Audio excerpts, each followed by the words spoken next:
Hey everyone, welcome back with Bean O Mac. Today we continue our reviews of the Aki series games. We've seen the WCW side of things as well as a little bit of what Japan had to offer. Today we look at the game that honestly put my name on the map for YouTube, or at least what little visibility I have anyway. WWF Wrestlemania 2000. After Revenge, Aki dropped the WCW license and picked up the WWF license and continued to chug out their yearly releases while improving upon what they established in previous games. WrestleMania 2000 was first released in Europe on October 12th of 1999. The US later got this game on November 18th, and even Japan got a taste of the WWF for the first time a year later on September 15th of 2000. Before this game, we had Attitude and Warzone that were based on realism and button combos for moves. So when the WWF fans found out they would get a taste of the delicious Aki formula, expectations were certainly high. Did they deliver? Let's find out.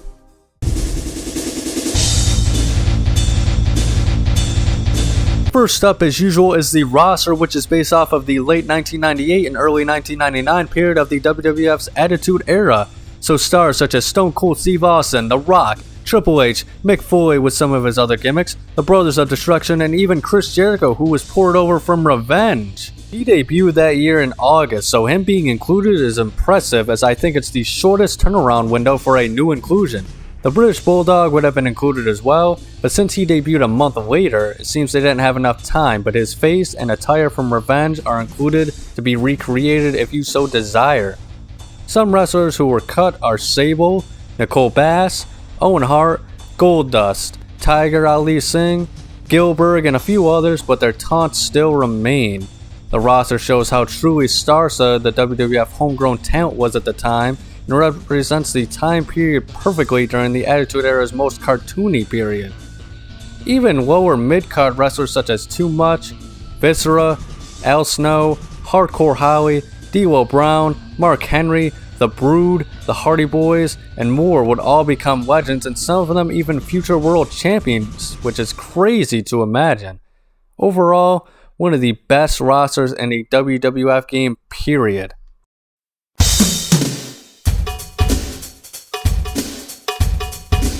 I wouldn't know how to describe this game's look very well, but I'll give it my best shot. The main menu has this metallic look to it that is green based off of the Mania 2000 color scheme. It certainly fits the Attitude Era vibe very well, along with the music that is based off of Pantera's Psycho Holiday. The BGM for the matches is kinda generic, but it also has to fit with this game's sister, Virtual Pro Wrestling 2. Doesn't mean it's bad per se, just not as unique. New arenas are here as well, and they look absolutely beautiful. If you look closely, you can see some slight differences between the stage you walk out on during entrances and the stages when you wrestle during a match, but for the most part, they finally made the arenas look seamless. The stage is no longer changed into an awful low-effort bootleg when you wrestle during matches. You can't run up to the stages anymore, but that's fine, as it's all in the looks this time around.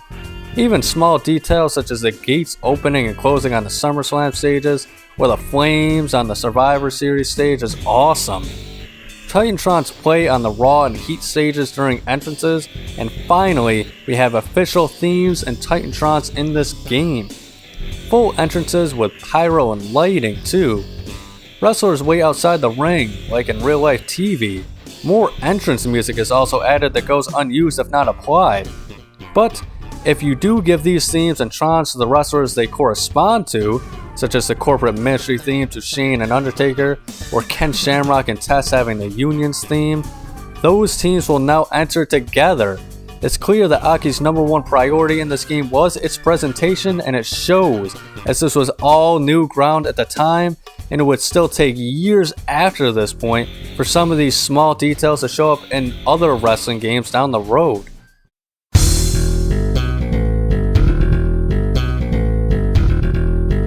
The game is the classic Aki formula we all know and love, but once again with more improvements. In Mania 2000, you can now slowly move while in a grapple for better control of where you want to move your opponents. More options for running strikes have been added, and it feels like a lot more personal moves have been added this time around.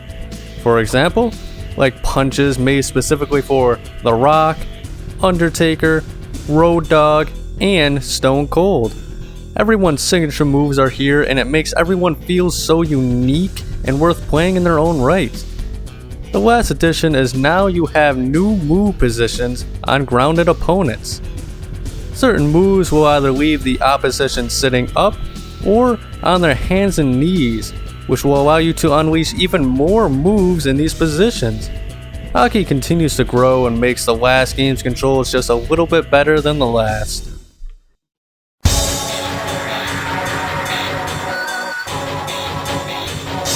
Of course, this is where the bulk of the multiplayer action is. Selectable matches are single one-on-one matches, tag team, and 2 new options, with 3-way triple threat matches and the cage match that was canned from Revenge.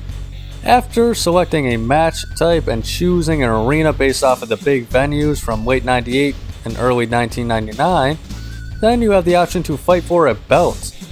First, you must create one, however. Nothing major, but you can name it and then pick a design based off of all the belt designs of the time except for the removed light heavyweight belt. But that can be reactivated with a Game Shark code. Check the description on that if you're interested. Also available is the Smoking Skull belt if you complete career mode with Stone Cold, winning the world title at WrestleMania. More on that later though. But after you pick a belt or a non-title match, choose your superstars and go head to head. There is a new match type option as well, with First Blood now available.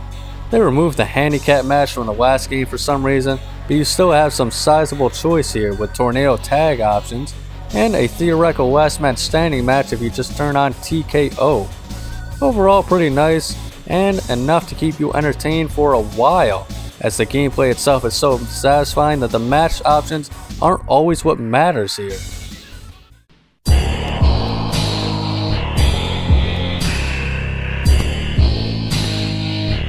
The tournament mode from the first 2 games returns after being taken out of Revenge. Boy, they removed a lot from Revenge, eh? Anyway, you can choose up to 16 participants now, or 16 teams, which is double than the previous entries. Set the rules and you are off to the races. Single elimination only, and it's just match after match, but now you can set up these tournaments with the option of having it for a belt as well. I'm not sure if all the games at this time featured the tournament modes because people actually wanted them, or if it was just the best they could do at the time, but overall these are pretty decent, fun time wasters.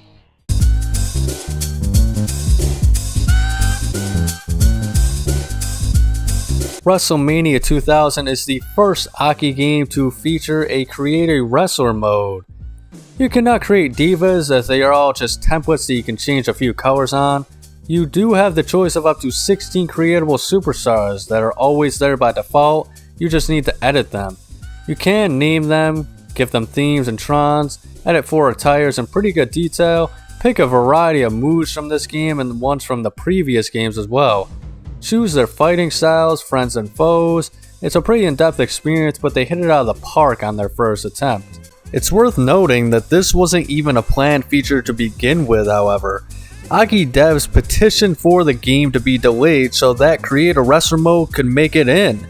Well, it's great, it does show that this game was their first attempt at this option since there are a bit of balancing issues when it comes to costs. For example, you can create some drastically overpowered wrestlers.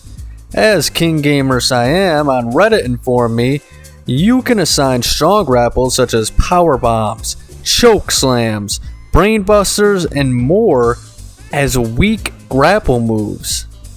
You can choose to look at this as a detriment, but I choose to look at this as a bonus exclusive that adds to the fun and uniqueness of this title, since these issues would be addressed and properly balanced by the time Virtual Pro and No Mercy came out.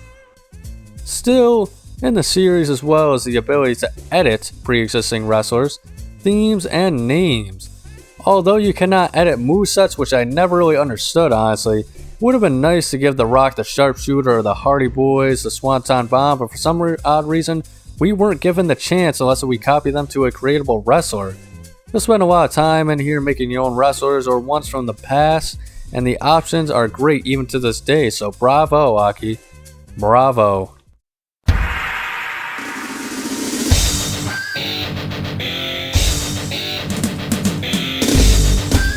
Road to WrestleMania is the main campaign mode of this game. It's basically the first season mode in a WWF game. Choose your wrestler, pick a partner, and then you start off in April. You have a win-loss record that determines if you make it to the pay-per-views, get title matches, and who you face from week to week. No real storylines here, maybe someone will interfere in a match every once in a while. Rather than unlocking a character, you get really nothing. The main goal is to win the Royal Rumble and then win the WWF title at WrestleMania, as otherwise the game will say you lost since you didn't win the title. Even if you're already the champion by the time the Royal Rumble hits, you still have to win it, or Vince will just outright strip you of the belt anyway, which is total bull. You can do other things like win the other belts or win the King of the Ring, which gets you an early shot at the world title belt at SummerSlam. Winning that unlocks Dude Love, which is cool. The unlockables in this game are kinda mixed though. On one hand, you do have Shawn Michaels and Cactus Jack, but then you also have Paul Bearer and Jim Ross. There isn't much variety in this mode, but it is fun at least to play through once and unlock everyone. One thing I feel that rarely gets mentioned in this game, however, is the difficulty. You cannot choose it in this game mode, and while it starts out mostly easy when you face jobbers and 1v1s, tag matches, the AI will almost always reverse you when they want to tag out. Even lower mid-carders such as Viscera or Midian will kick your ass without mercy. By the time you get to December though, the AI is unbearable.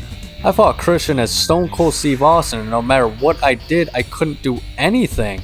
I couldn't even start a weak grapple because every single attempt was just swatted off. I couldn't strike because each one was reversed.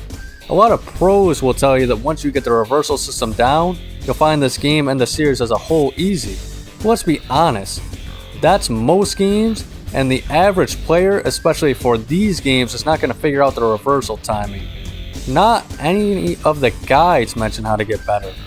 We all know it's tied to your momentum, but there aren't really any guides I've seen online that explains this stuff well, and the games never do either.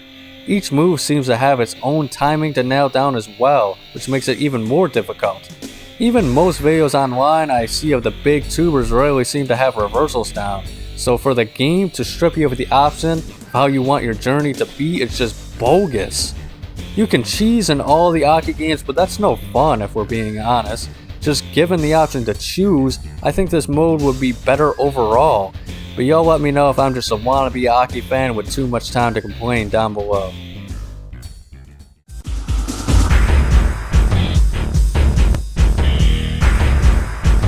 After WWF Attitude, creating your own pay-per-views were all the rage at this time. In WrestleMania 2000, you can have up to 3 pay-per-views saved and can be replayed after completing them too. You start by setting up the name, date, arena, and town or state it takes place in. Then, you set up whatever matches you want in order, up to 15 in total if you'd like, from the single matches to the Royal Rumble. You can set up title matches and name these matches too, but doing so won't allow you to select the title and exhibition. After that, you just play through the matches until it's finished, or you can save and come back later. It isn't bad, but realistically there isn't any real point to it. Still, wasn't a bad time when I was younger.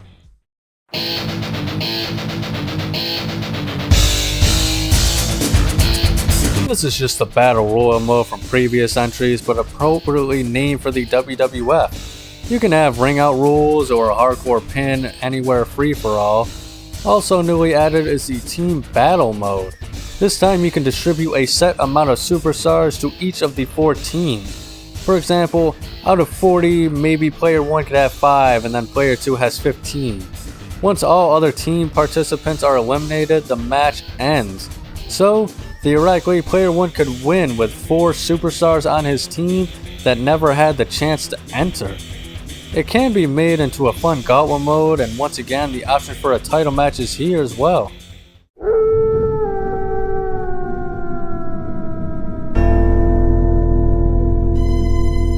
With that though, the review is set.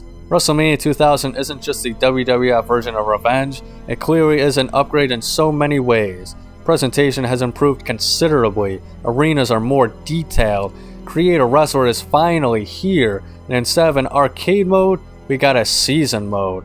I'm more than likely biased as I'm a WWF guy, but I still feel like this game is an improvement overall over Revenge. I personally put WrestleMania 2000 at an 8.5 out of 10.